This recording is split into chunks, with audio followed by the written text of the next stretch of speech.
Bon les gars, je suis complètement dégoûté.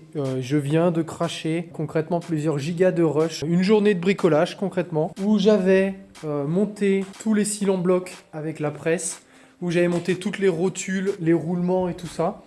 Donc j'ai filmé toute cette journée de travail, ça représente quand même une journée de boulot et en fait tous les rushs, je sais pas ce que j'ai fait, je crois que j'ai formaté un disque sans faire exprès et en gros j'ai perdu toutes ces images. Donc on va la faire en condensé et je vais vous montrer un petit peu où j'en suis dans le remontage des trains, c'est pas grave, voilà c'est comme ça, hein. C'était sûr que ça allait arriver à un moment. Donc concrètement les trains sont là, récupérer du sableur et déjà tout traité, donc c'est un traitement de surface couleur gris. Donc là les trains sont plutôt sales parce que j'ai mis mes doigts dessus, mais on va nettoyer tout ça. Alors c'est pas une peinture type thermolacage, donc un poudrage avec une anode et une cathode. Là c'est vraiment un traitement de surface de la pièce en elle-même quoi. Donc c'est vraiment du ultra costaud. Ça rajoute pas de matière ni d'épaisseur, donc ça c'est plutôt pas mal. Et on est sur un traitement similaire à ce qui était d'origine. D'origine c'est électro-zingué. Là je sais pas, je me rappelle plus du nom du traitement, mais concrètement c'est le même type de traitement, sauf que c'est avec des produits de maintenant et qui sont le mec qui m'a fait ça là de Metallic, c'est une garantie que c'est 3 à 4 fois plus protecteur qu'un zingage de l'époque. Donc voilà, si le zingage a tenu 20 ans, là c'est reparti pour encore un minimum 20 ans quoi. Donc j'ai remonté les rotules avec des rotules neuves, j'ai remonté les cils en bloc en ercacétal. C'est un espèce de plastique ultra rigide, donc là il n'y a pas d'amortissement, hein. Enfin, c'est quasiment rigide, avec des petites bagues en aluminium au milieu. Donc ça s'est monté relativement facilement. J'avais été intelligent, c'est-à-dire que tout ce qui était rotule, roulement et cils en bloc, je les avais mis au congélateur pour que ça rétrécisse un peu, et franchement ça a bien fait le boulot. Tout est rentré quasiment au maillet. Juste pour finir un petit peu les rotules, j'ai dû les mettre à la presse. Et les roulements naturellement, mais sinon franchement ça s'est bien passé. Je remonte tout ça naturellement avec de la visserie toute neuve. C'est pas le prix que ça coûte, au moins on repart sur du propre. Pareil pour les biellettes de direction, je pars sur des biellettes de direction de chez EP Tuning qui sont plus adaptées quand on rabaisse la voiture et qu'on a des traitements géométrie plutôt agressifs. Voilà, ça remet tout simplement, de par ce profil-là abaissé, ça remet droit la crémaillère de direction. Donc tout le système de direction fonctionne en ligne avec les trains. Voilà, c'est intéressant. Puis c'est tout du rotule uniball et tout, donc on a quand même beaucoup plus de précision de conduite. Mes hubs arrière, donc mes porte-moyeux, dont celui que j'ai cassé dans les précédentes vidéos, je vous avais montré comment j'avais arraché. Maintenant le coup j'ai racheté des GT hubs. Donc là c'est vraiment des hubs un peu plus costauds. C'est vraiment une pièce absolument magnifique. Je l'avais déjà présenté pendant un live, mais voilà, là elle est là. Donc vraiment ça c'est du très très bon matos. Et au moins on repart sur une pièce neuve avec des moyeux et des roulements renforcés. Donc ça va me permettre de remonter tout l'arrière. J'ai tout un ensemble de pièces neuves également à monter. Donc ça c'est pour tenir la barre anti-roulis avant. Des petites rondelles pour faire la géométrie. Des cils en bloc, encore une fois, des nouveaux joints, de la nouvelle visserie, des nouvelles durites de frein, parce que je pensais que j'avais des durites de frein à l'arrière, mais en fait j'avais qu'une durite Avia sur un côté, et l'autre côté c'était une durite encore en caoutchouc. Le mec aurait pu remplacer les deux quand même, mais non, ils en ont remplacé qu'une. Donc voilà, comme ça se vend pas à l'unité, j'ai recommandé un kit. Et j'ai aussi mes suspensions, je vous avais présenté aussi pendant un live, suspension Nitron 3 voies, que j'ai acheté à la team GTR 33 qui roule en endurance avec des Lotus K20. Donc ils m'ont vendu ce setup là, combiné fileté 3 voies de chez Nitron, déjà réglé par Shaft Racing. Donc ouais, c'est vraiment du très très bon matos. Réglage vraiment exclusivement piste, donc ça doit être extrêmement dur. On verra ce que ça donne et puis voilà, au moins on part sur quand même une très très bonne base, quelque chose de très sérieux. Pour vous montrer un petit peu l'avancée du boulot, là où j'en étais avant que tout crache, et ben concrètement, j'ai remonté juste la partie avant gauche parce qu'il me manquait un roulement pour monter de l'autre côté. J'ai bien avancé, tout est approché, il n'y a rien de serré pour l'instant, on fera ça quand tout sera en place. Mais ouais, déjà c'est pas mal, c'est déjà du boulot hein, d'en arriver là. Donc là aujourd'hui, au programme, montage de la partie arrière, montage de l'autre côté si j'ai le temps de le finir. Et puis voilà quoi, on va continuer. Les trains qui sont prêts à être montés. Ils attendent que moi. Bon bah allez, il faut que j'aille. Au boulot. Et on commence par lire la notice pour le montage des Tollink à l'arrière.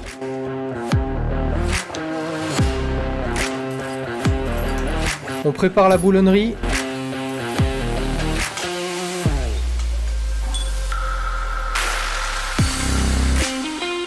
Il y a une tôle de renfort à rajouter.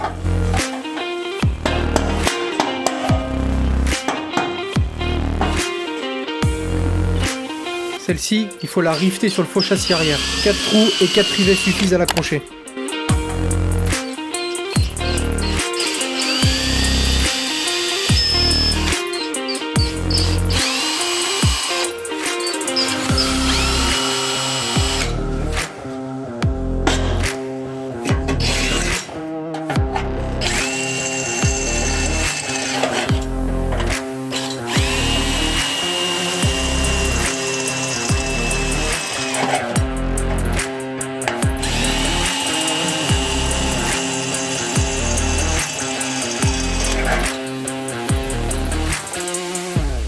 J'applique une graisse anti-corrosion galvanique. Celle-ci préviendra l'apparition de rouille.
Je prépare les pièces pour le remontage du porte-moyeu.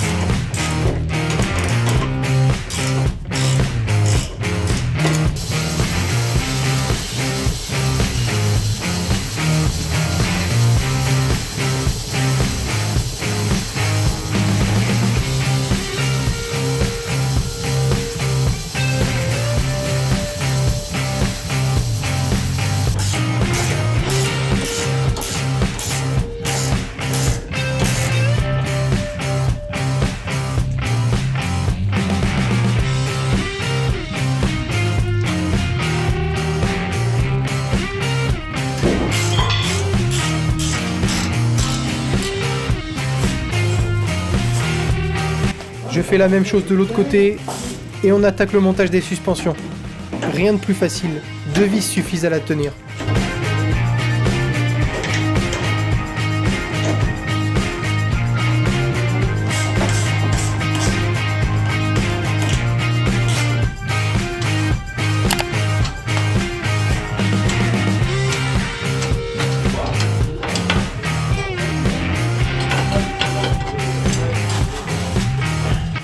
J'accroche le Tollink au porte-moyeu arrière.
J'ai aussi acheté cette super barre anti-roulis d'1 pouce de chez Elispart qui va venir en lieu et place de la barre anti-roulis d'origine qui est là, qui est quand même beaucoup plus petite et qui est encore avec le système de fixation des premières versions. Moi je passe sur un système de fixation renforcé avec des pièces en métal qui viennent s'accrocher directement sur le châssis. Donc voilà, là aussi au niveau barre anti-roulis, ça va vraiment être du costaud. Ça va vraiment faire un train avant de folie. Là, je suis vraiment content. Et pour le train arrière, avec les GT Hub qui vont en lieu et place, là, ça va vraiment être une dinguerie. Ah, j'ai hâte de rouler avec cette voiture.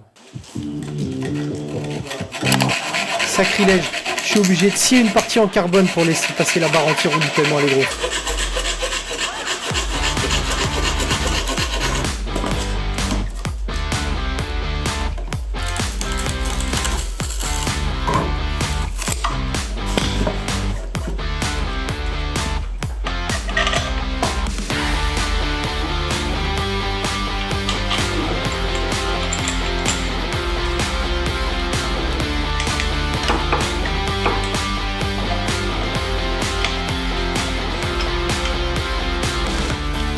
Tout seul, c'est pas ce qu'il y a de plus facile.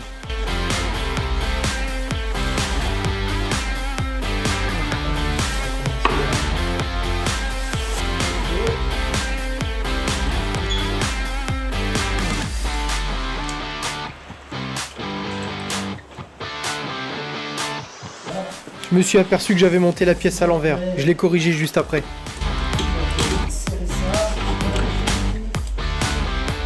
Je pense que je remplacerai les cônes plastifiés par des cônes en alu, histoire qu'ils ne s'écrasent pas.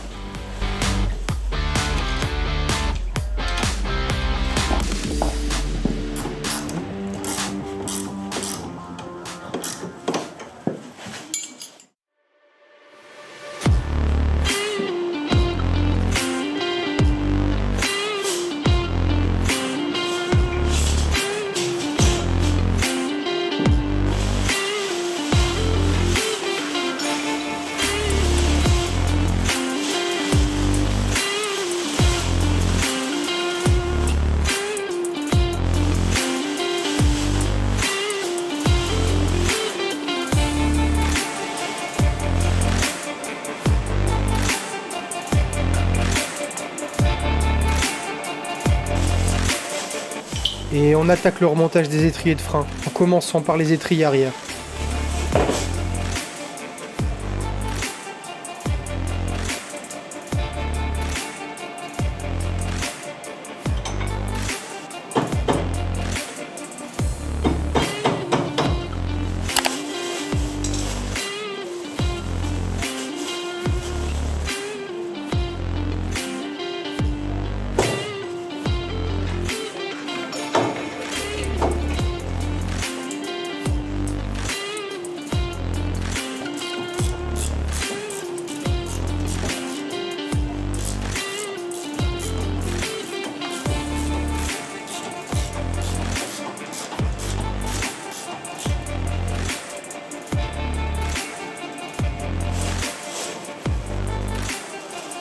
J'en profite pour refaire quelques retouches de peinture.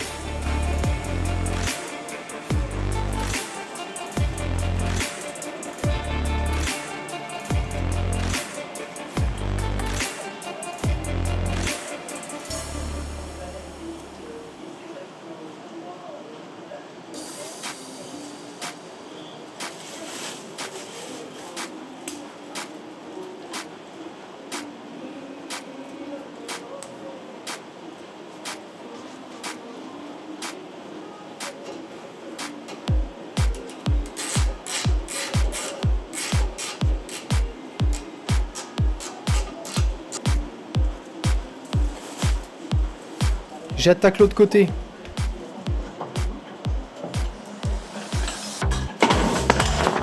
Oh là là là là.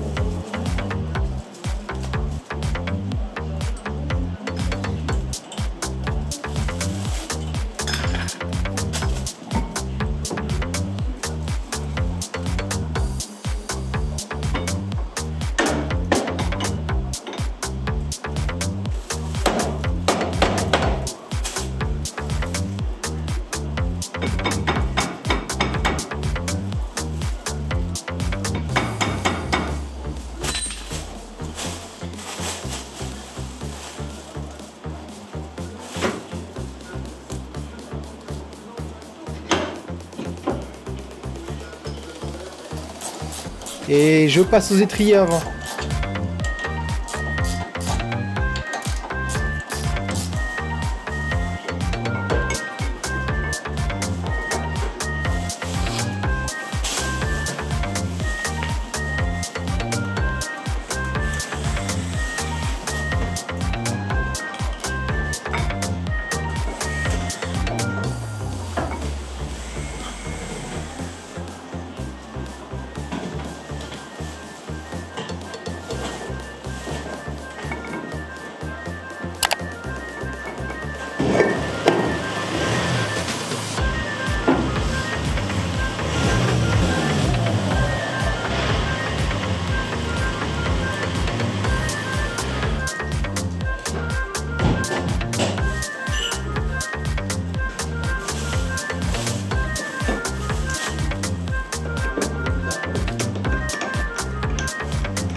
J'ai appelé 17 si jamais. Et voilà, c'est la conclusion de 2 jours de travail acharné. Moi, sur ce, pas d'intro, pas d'outro. Je vous dis à la prochaine. Allez, salut!